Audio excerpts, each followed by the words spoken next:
Hi everyone, Tony Tonkin here from the Child Protection Party. I just thought I would just produce this live feed on our YouTube channel, not going to Facebook today, primarily because it's a wet, miserable day here in Adelaide. We're all locked away because of lockdown, and I had nothing else to do with my time. I was actually, though, today reviewing a few what I thought were rather informative podcasts and videos on issues concerning child protection. I came across one on Spotify called the Imprint Weekly, which is worth having a look at as well. I'll put a reference to that somewhere on this YouTube feed. But we don't have all that many people looking at our YouTube site, regretfully, and I'm hoping that we can kick that along over time. So join us, and if you can, please subscribe, ring the bell so that you get notifications in the future.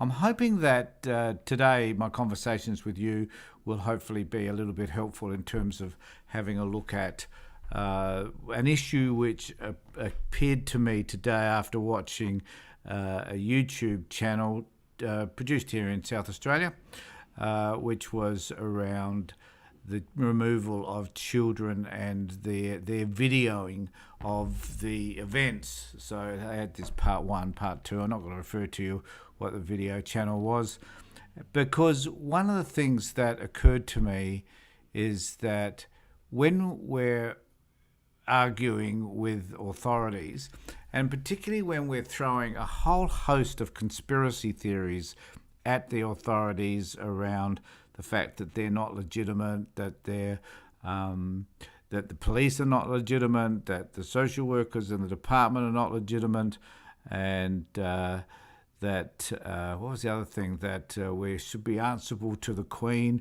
which I personally find offensive, and a whole host of stuff that I hear from this particular group of people whose names I can't remember what they're called, but they argue for a whole lot of issues that just aren't real. They're not part of who we are as a society, and they're using those issues in order to justify the police and the department not removing kids. Now, as most of you know, I stand firmly on the side of most parents where kids are removed. I think there are other ways of doing it, and I think that we should consider other alternatives in terms of removing kids and notifications and the law and a whole host of things. I certainly don't disagree that they should change. But what I hear a lot of people doing is presenting arguments which are generally unfounded. And we have this debate within the Child Protection Party at the moment about how aggressive do we need to become in order to get our point across. And there's this discussion happening that there's a certain group of people who are very active in the child protection space, and all power to them. No one's going to criticise them. I'm certainly not going to criticise them for their positions. But what I do object to, I think, is when we start to personally attack those people that have the authority to do whatever it is that they do. Now, we might disagree with them. I understand that. I disagree with them on many occasions. In fact, there have been many times where I've felt just as aggrieved as the parent in terms of the way they've treated me and also the way they treat the parent. So I'm not disagreeing with the emotions that are felt by the involvement of the child protection system, but I am adamant, I think, that being super aggressive towards those people is unhelpful, because I just can't see how yelling, shouting and swearing at people is going to enhance your position one little bit. At the end of the day, no matter what one believes right now, they have the power, the courts have the power. We might think something completely different. I understand that. We might think that they don't have that power, that there's this other system in place which governs us, that we're all part of this one conspiracy and corporations, and one of these guys said that Vicky Chapman, who's the Attorney General here in South Australia, was a Mason. Well, I've always thought the Masonic Lodge or the Masonry was very much a male-dominated, misogynist group of individuals. Maybe they are letting women in now, I don't know. But I've known of some Masons over the years. My dad was a Mason, for Christ's sake. And there's one thing in the world my dad wasn't, and that was a child abuser. And so this assumption that because everybody belongs to this group, I'm not a Mason, I just want to make that clear to everybody, but because people belong to a certain group, somehow this conspiracy theories have developed, and they're just irrelevant. They're even irrelevant to the argument. Who gives a crap what Vicky Chapman or anybody else, what group they belongs to? The important thing for me to argue is that they belong to the Liberal Party, and that's probably bad enough. So, but what they were doing is they were arguing this particular conspiracy theory, which and to be fair, I think that they have the right to argue whatever they want to argue. That's fine. And the social workers and the police, I thought, were fabulous. They could have had I been a copper in that situation, I would have been really upset by this dude, because he was shouting and screaming and swearing at them and telling them they were legitimate and a whole host of other stuff. And they kept calm. They wanted to engage with him, and they allowed him to continue the rubbish he was spouting. And I thought, okay, why don't we? So in a sense, when you look at the whole thing objectively, even though I objected to the things he was saying, I didn't agree with him, he did have a point of view, and they heard that, and they listened to that, and they questioned that, and they gave him the time to be able to talk about it. But at the end of the day, nothing changed. Nothing. I suspect whatever child they were looking for was eventually removed, that they just viewed him as a crazy man, and he did talk about his having some mental well-being issues, and as a result of those mental well-being issues, hi Nikki, it's good to see that at least somebody's on board, so what I hear of is many times there are confronting situations that we have.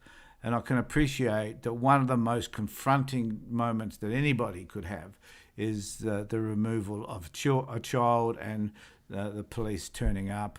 And in this case, there was about, 10 people there, which I think is a bit of an overkill. I don't agree with any of that either. But I can understand that given the hostility of this individual, that it was probably appropriate to have the police there rather than 3 social workers, women in particular, and young women specifically, having to be confronted by this guy who was just blaring forth around these conspiracy theories. And I noticed that when I have meetings, the meetings that I've attended, which adds up to hundreds over the years, and the social workers, the client is calm and respectful, doesn't necessarily mean that they are getting what they want. I can remember years ago, I was working with this woman who I hold up as one of the most amazing women I've ever worked with. She came from a background whereby when I first met her, which was a few years ago now, she was drug addicted. Her house was in a mess. She had a DV relationship.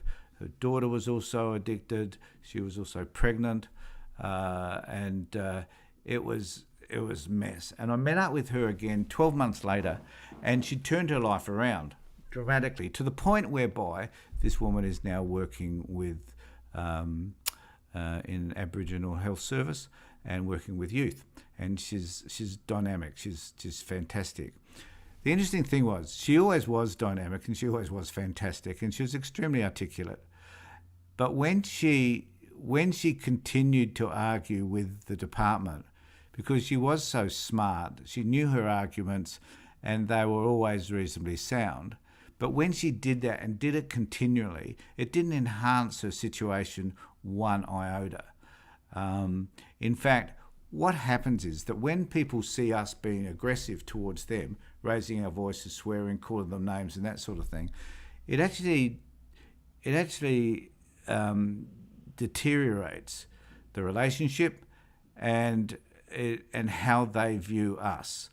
Now, I'm not suggesting for a moment that by being articulate, relatively quiet, and behaving appropriately is going to help you get your kids back. I've seen that done many times, and that doesn't eventuate either.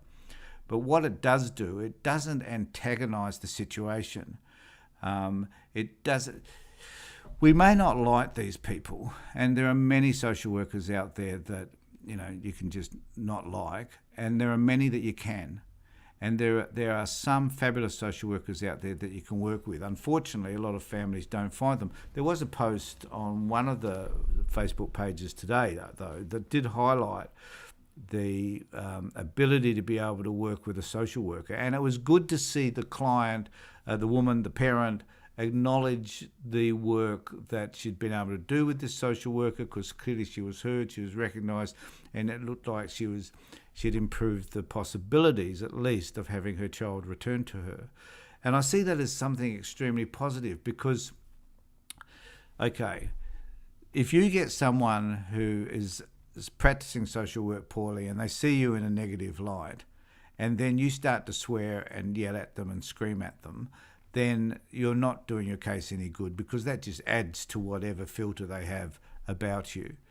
But if you can remain relatively calm in those circumstances, have someone advocating for you as well is always helpful, and to be able to speak to them calmly about what it is that they require of you, then you're going to increase your chances with that person. And if in the end of the day they don't suit you, or you are not able to get on with them because the other person, that is the worker, is acting badly or inappropriately, then you can request for a change. And you may find that you are working with someone in a more cooperative and respectful way. So I guess my point is, these arguments and these shouting and these yelling and these wanting to get your view across doesn't attain whatever it is that you want to attain at the end. And if you can tick all the boxes in relation to all the things that the department's asking of you, then you're going to achieve a better outcome generally anyway.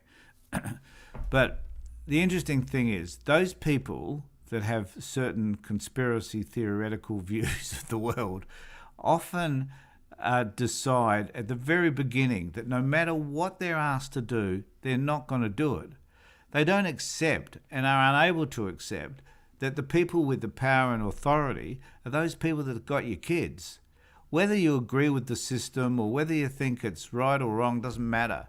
The reality is, in this world, these are the people that have your kids, and that you need to find a way in order to be able to engage with them in a reasonable way so that you can have your kids returned to you.